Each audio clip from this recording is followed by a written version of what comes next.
Marvel Dark Ages, l'âge sombre, prise 1.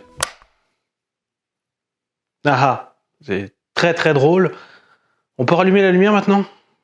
Bien, merci. Et donc vous l'aurez compris, on est reparti pour une nouvelle première impression, ce coup-ci centré sur Dark Ages, un espèce de récit un peu alternatif, un peu Elseworld, un peu outre-modien. Donc ce coup-ci dans l'univers Marvel, avec Tom Taylor au scénario et Iban Coelho au dessin.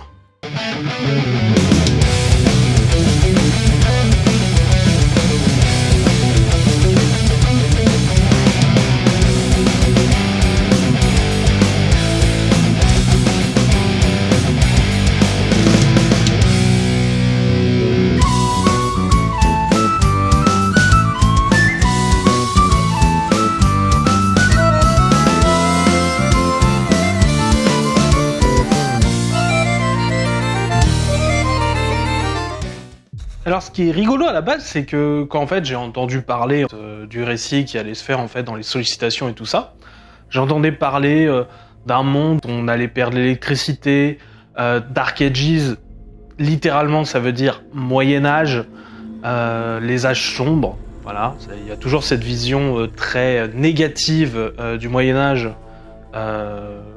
qui, déjà chez nous c'est l'âge moyen, hein, c'est pas terrible. Alors là-bas, c'est l'âge sombre, hein, c'est encore pire. Et donc, ma toute première impression, en fait, la première fois que j'ai lu le pitch, on va dire, quand ça a été annoncé, ça a été de me dire « Ah, cool ! Ça va être un remake un peu de cette vieille histoire où, en fait, il y avait Kulangat, un espèce de vieux sorcier maléfique du monde de Conan le Barbare, qui avait transformé le New York moderne en espèce de ville moyenâgeuse, et tous les héros qui rentraient dedans étaient transformés en version justement moyenâgeuse. Il y avait les X-Men, il y avait les Avengers. Alors ça, c'était mon idée, et c'est pas ça du tout. Voilà, on peut pas toujours avoir bon à chaque coup, hein. Mais ça reste quand même super intéressant de regarder les sollicitations en fait pour savoir ce qui va sortir. D'ailleurs, rejoignez-moi tout simplement jeudi soir à partir de 21h sur Twitch. On va parler en fait des sollicitations actuelles. Voilà. Petit instant promo fait. Et donc non, en fait, c'est pas ça du tout Dark Ages, parce qu'en fait, Dark Ages, c'est une espèce de modernisation peut-être un peu trop rapide de ça. L'ère d'Apocalypse.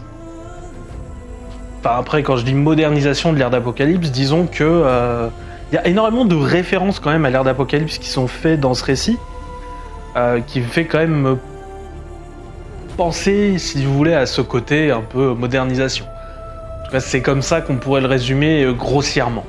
Même s'il y a d'autres choses qui sont super intéressantes, mais avant de parler plus en détail du bouquin, je voudrais revenir vite fait sur les créateurs. Alors le scénariste, vous en avez sans doute déjà entendu parler, puisque c'est Monsieur Univers Alternatif depuis 2013, et on va dire le succès donc du comics Injustice lié aux jeux vidéo. Injustice qui était un jeu de combat, justement dans un univers alternatif, voilà. Et Tom Taylor avait réussi un peu cet exploit de faire un comics tie-in, on va dire un jeu vidéo, qui actuellement apporte des choses, qui actuellement est intéressant à lire. Ça n'a pas toujours été le cas, malheureusement, je dois le dire. Il y a beaucoup de comics tie-in à ce genre de choses qui sont au mieux moyens, parfois ratés. Donc c'est pour ça qu'on était très contents de voir Injustice, Tom Taylor, mais Tom Taylor il a pas commencé là, avant il faisait aussi un peu du Star Wars, et même chez DC en fait, il travaillait déjà sur des trucs tirés de jeux vidéo, puisqu'il travaillait sur le comics tiré du MMORPG DC Universe Online. Parce qu'il y avait un comics qui existait, et je le sais parce que je le lisais. Le truc c'est qu'en fait le succès d'Injustice l'a un peu propulsé, et c'est un peu chiant parce qu'en fait, pour résumer grossièrement sa carrière, actuellement on lui donne pratiquement que des univers alternatifs. Dark Knights of Steel, on a eu Deceased, on a eu énormément. C'est pour ça que je suis très content actuellement chez DC de le voir arriver vraiment dans la continuité avec Nightwing et avec Superman Son of Kal-El, qui sont 2 bonnes séries. Et donc je suis content de voir Tom Taylor tout simplement intégrer la continuité un petit peu. Alors il a fait aussi des choses chez Marvel, puisque bien sûr, comme Marvel a récupéré Star Wars, il a continué à faire un peu de Star Wars chez eux, mais il a fait aussi d'autres séries, il a fait un peu de Deadpool, il a fait un peu de Wolverine, et surtout All New Wolverine, avec donc Laura Kinney, X-23, qui reprenait le rôle de Wolverine, et qui depuis s'appelle Wolverine, et c'est très bien. Donc voilà, Tom Taylor est un peu courtisé par un peu tout le monde, hein, parce que son nom actuellement fait bien vendre, et donc du coup, Marvel a sans doute dû lui proposer, tiens, viens faire une mini-série hors continuité, parce que c'est plus simple pour toi à faire, t'as pas à avoir toutes les contraintes avec qui on fait chier tous les autres auteurs finalement.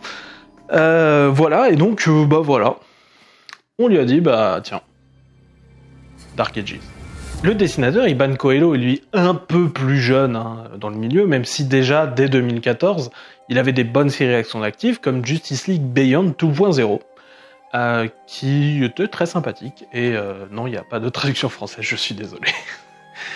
Mais du coup il s'est plutôt fait un nom ensuite chez Marvel et notamment récemment puisqu'il a été dans la promo en fait des nouveaux artistes qui vont tout péter, quoi. Ils appellent ça les Stormbreakers maintenant. Avant ils appelaient ça autrement, enfin bref.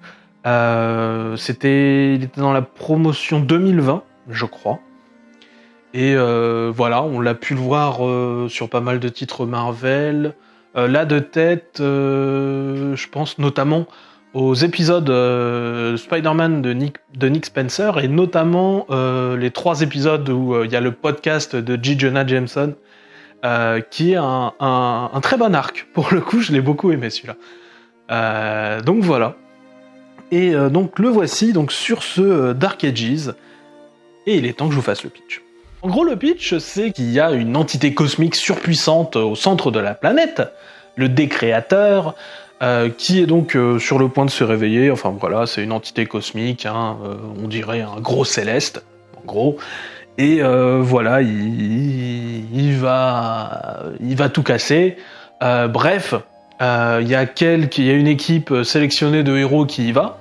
Et en gros, la plupart y laissent la vie, déjà. Et en plus, le seul moyen pour l'arrêter, ça a été en fait, de créer un portail vers une dimension alternative. Merci Doctor Strange. Une dimension alternative qui est en fait une dimension où l'électricité est impossible parce qu'il y a apparemment en permanence une quantité d'ondes EMP. Alors les ondes EMP, c'est tout ce qui brouille l'électricité. C'est une bombe EMP en fait, ça fait que d'un coup, il n'y a plus d'électricité qui passe. C'est comme ça, c'est le principe des bombes EMP. Et donc du coup, dans cet univers, il n'y a plus d'électricité. Et forcément, ça fait un peu de mal un peu à tout le monde. Et surtout, en fait, ça, c'est pas le pitch de l'histoire qu'on va suivre, c'est la mise en place. Mais ça dure quand même un numéro de mise en place. Sur 6.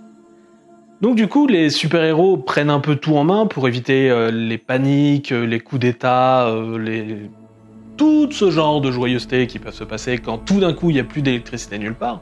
Il y a aussi pas mal de super-héros qui prennent cher, par exemple Iron Man. Imaginons que ton armure soit en vol quand toute l'électricité de la planète disparaît. Et tu vas faire un petit plongeon, mon gars. Bon bref, en gros, à partir du numéro 2, en fait, on est dans un monde post-catastrophe, où en gros les super-héros ont réussi à faire en sorte que ça se passe plutôt pas trop mal. Enfin, ça c'est leur mot, parce que quand ils disent ça se passe pas trop mal, pas partout. Ça se passe pas trop mal parce que les héros ont abandonné certains endroits, ce qu'ils disent est un petit peu chelou. Oh oui, ça va très très bien, non, il y a juste l'Europe. L'Europe, on l'a laissé à Apocalypse. Et l'Europe aux mains d'Apocalypse, c'est quand même pour moi le gros truc qui fait le plus penser à l'ère d'Apocalypse, puisque dans l'ère d'Apocalypse, justement, oui, en fait, l'Europe était en fait l'endroit où il y avait les résistances. C'est l'inverse de l'âge d'Apocalypse.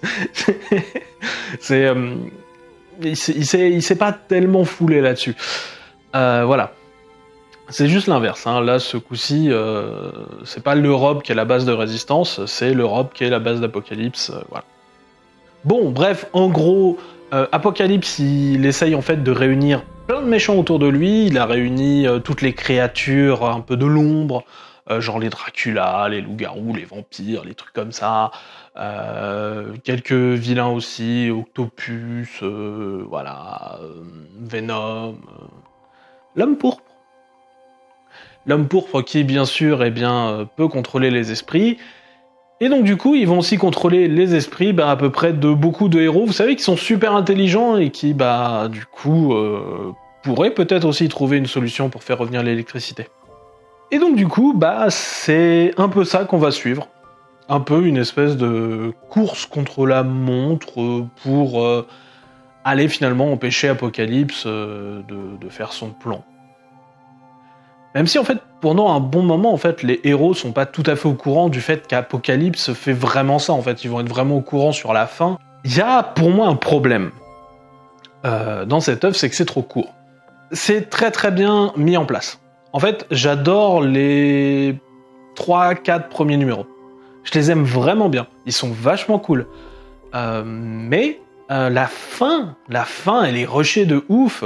Il y a le méchant qui fait une erreur stratégique de débutant, le truc que ne ferait pas le personnage qui a eu l'idée de tout ce plan. En gros, il va avoir un personnage en fait qui est essentiel dans son plot et il va l'envoyer pour ralentir les méchants, enfin pour ralentir les héros du coup. Non, tu n'envoies pas cette personne-là qui est essentielle, surtout que tu as suffisamment de troupes. Voilà. Et que, d'ailleurs, si tu n'avais pas envoyé ce personnage, tu aurais gagné. Là-dessus, c'est incroyablement rushé, et les détails aussi de comment fonctionne ce monde, je trouve, ne sont pas consistants. Si, c'est consistant en mode que ça fonctionne, mais en fait, on aimerait bien connaître les détails. Il n'y a pas assez de consistance, il n'y a pas assez de matière, en fait. Il a l'air vachement bien, ce monde, mais on aimerait bien savoir comment il fonctionne.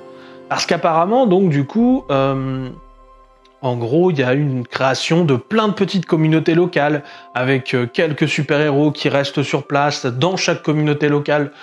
Et du coup, ça tient avec des télépathes, avec des choses comme ça. Mais enfin, déjà, il n'y a pas un nombre infini de télépathes, non plus dans l'univers Marvel. Et... enfin, même un peu plus de comment ça fonctionne, parce qu'on nous dit c'est une utopie, ça marche trop bien et tout ça. Alors, je comprends que Tom Taylor en ait sans doute marre d'écrire des univers un peu dark, glauque, tout ça. Hein, il a fait une Justice où les héros se tuent, il a fait Deceased où il y a des zombies, il a fait... Enfin, je comprends. Mais... un peu plus de détails sur comment ça fonctionne, j'avoue que ça m'aurait vachement plu. Et ouais, non, ça aurait mérité...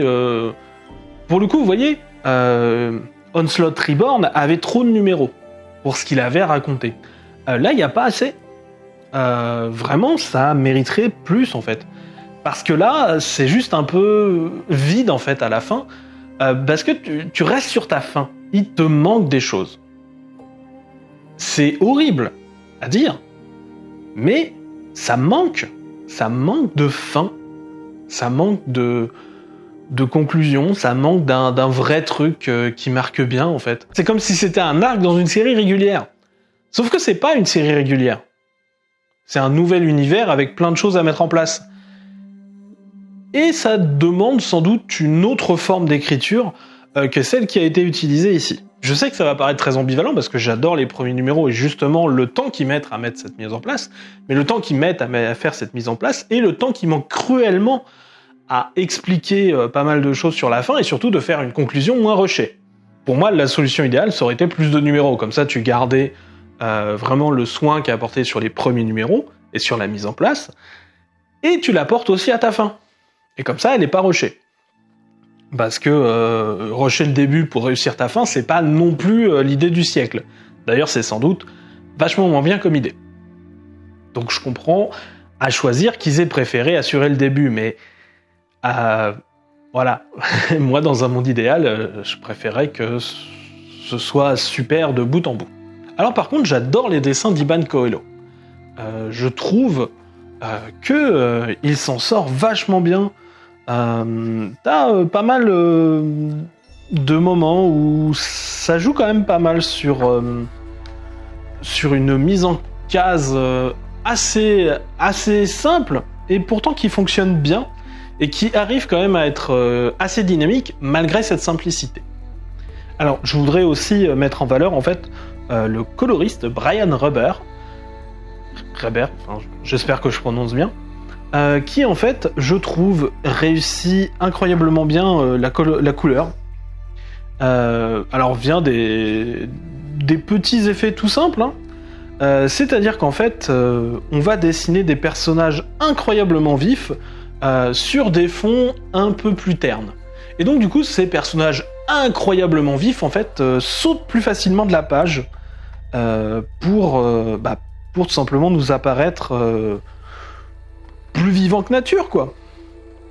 Et j'avoue que les dessins d'Iban Coelho plus la couleur de Brian Reber sont vraiment un des atouts du titre. Là où, vous l'aurez compris, sur le scénario, je le trouve bien, mais il manque des choses. Donc du coup, est-ce que je vous conseille de lire La Chambre ? De lire, oui. Par contre...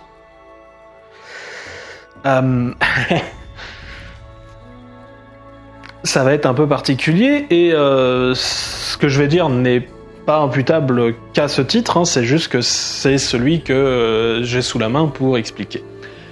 Je pense que à 21€, je sais, 20,99, non. En fait, ça, pour moi, c'est le genre de titre qui avait toute sa place en kiosque et qui faisait un peu toute la richesse du kiosque. C'est un titre, j'aurais adoré acheter un Marvel Comics Universe kiosque 7€. Et encore, 7€, c'était déjà au moment où les prix étaient bien chers. Mais très franchement, 6 numéros, j'ai déjà vu des kiosques avec autant de pagination. On peut pas dire que ce soit non plus le boulot éditorial autour qui les étouffe. Il y a un prologue supplémentaire. Le prologue ne sert à rien, hein, c'était juste dans un Free Comic Book Day histoire de faire une pub, et en fait n'est vraiment pas essentiel au reste du récit, mais alors vraiment pas. C'est dans ces moments-là que je regrette le kiosque. Parce que, à moins cher, je vous aurais dit d'y aller et de foncer. Parce que il y a quand même des défauts, et à ce prix-là, le comics américain est à la base tout de même un loisir populaire, qui n'est pas censé être hyper cher ni élitiste. C'est quelque chose d'important. Je sais que les fans l'ont été, élitistes, beaucoup. Je sais qu'il y en a encore énormément. Je sais aussi que pas mal d'entre nous essayent de se soigner là-dessus. Mais voilà, à ce prix-là, ça ne peut pas fonctionner. C'est à ce moment-là que je déplore vraiment le monde des kiosques. Et surtout des récits moins chers. Alors je sais qu'on est en pleine crise. Il y a la crise du papier, il y a la crise, voilà, le papier, ça fait le carton aussi, enfin, que c'est pris sur plein de trucs, qu'on veut utiliser le carton surtout pour faire les transports, parce que c'est ça le plus important à l'échelle mondiale, et c'est parfaitement normal, et plein de choses. Donc je sais qu'il y a tout un secteur actuellement dans le monde tout le monde de l'édition souffre. Je sais. Mais il y a une autre crise aussi, et qui s'abat sur les lecteurs, et d'ailleurs sur vous aussi, d'ailleurs, maison d'édition, et malheureusement, je suis désolé, mais on va pas pouvoir continuer pendant non plus un temps indéfini à voir toujours les prix augmenter. L'offre kiosque était une offre super intéressante à cela qu'elle était vraiment une porte d'entrée à pas cher. Alors je sais, il y a plus grand monde qui a acheté le kiosque. Je suis parfaitement au courant. Je l'ai vécu moi-même, en tant que lecteur. Je me demande s'il n'y a pas moyen, justement, de faire une offre qui serait un peu plus friendly au niveau du porte-monnaie. Voilà, c'est une question que je me pose. Là, en tout cas, à 21€, c'est vrai que quand on me demande est-ce que ça vaut le coup de le lire, et que du coup la version que je vais vous recommander c'est celle-là forcément, puisque c'est celle qui est disponible dans notre langue, et que la traduction est bien, donc il n'y a pas de souci.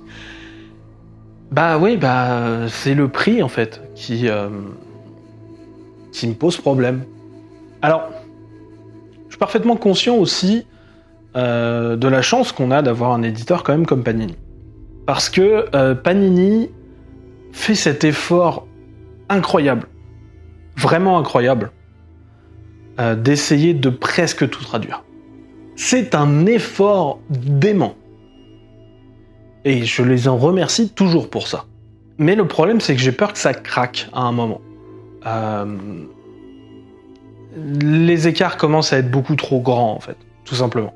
C'est triste, et en plus, un titre comme ça pourrait être super intéressant pour quelqu'un qui voudrait juste lire un comics de temps en temps, mais le prix. Alors du coup, est-ce que j'ai une solution, mon pauvre parode? Écoutez, vous doutez bien que si des gens dont c'est leur travail et qui ont des compétences n'ont pas la solution, vous doutez bien que moi, pauvre bibliothécaire, c'est-à-dire plutôt dans le côté on reçoit les œuvres de l'équation, je n'ai pas la réponse.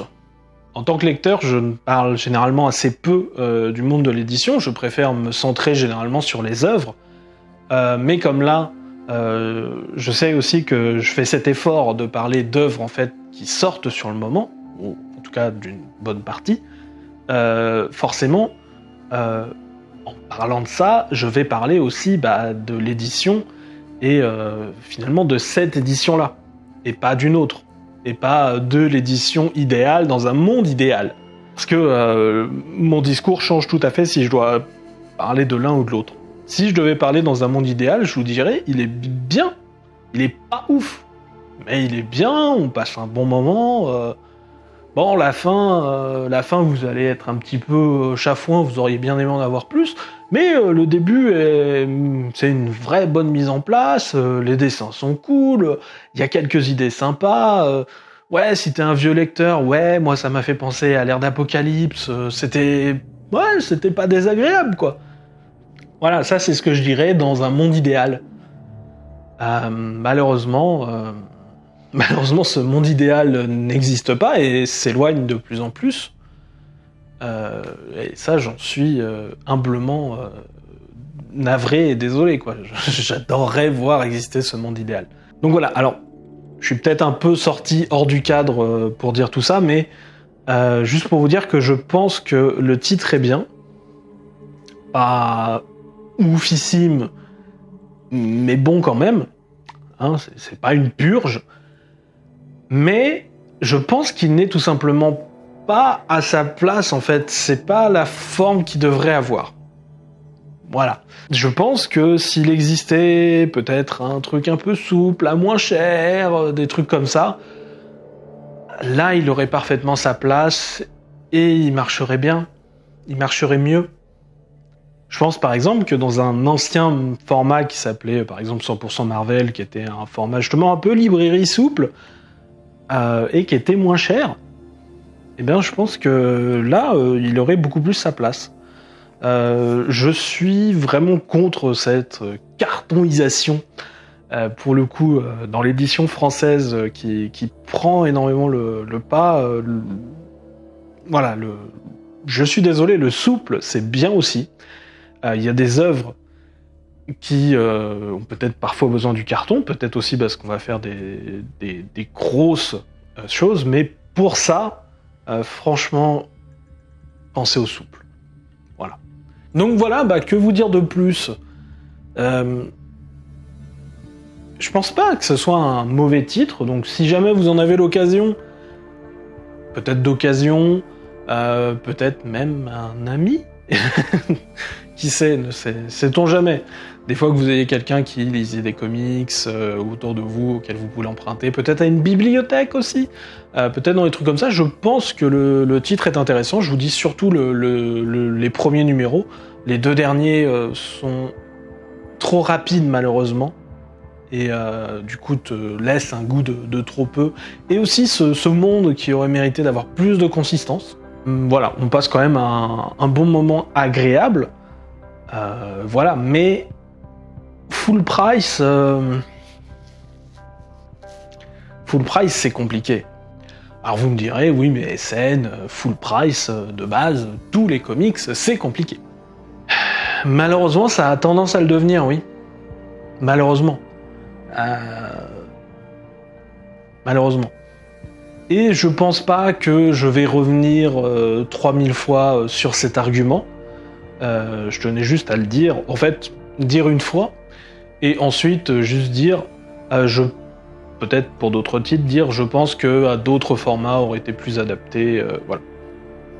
Voilà, donc c'est tombé sur toi, Dark Ages. Désolé. Donc voilà, c'était SN Parod pour Première Impression. Je vous dis à une prochaine fois. N'hésitez pas à laisser un pouce bleu, à laisser un commentaire. En fait, ça nous aide vraiment, mine de rien. Je sais que ça fait con à dire, mais vraiment ça aide en fait, parce que YouTube nous met pas en avant, sinon en fait, on est très vite relégué dans des poubelles en fait, dont on n'a aucun moyen de ressortir. C'est super chiant. Et voilà, n'hésitez pas à aussi venir nous rejoindre sur Twitch, notamment tous les jeudis soirs. En tout cas, on va essayer tous les jeudis soirs, et en tout cas ce jeudi soir où l'on parlera sollicitation. Voilà, twitch.tv/snparod. C'est tout con. Vous avez le lien dans la description, et peut-être aussi en commentaire, tiens. Bon allez, je la mets en commentaire. Et voilà, et normalement, dimanche prochain, ce sera 10 comics des années 80. Salut à tous!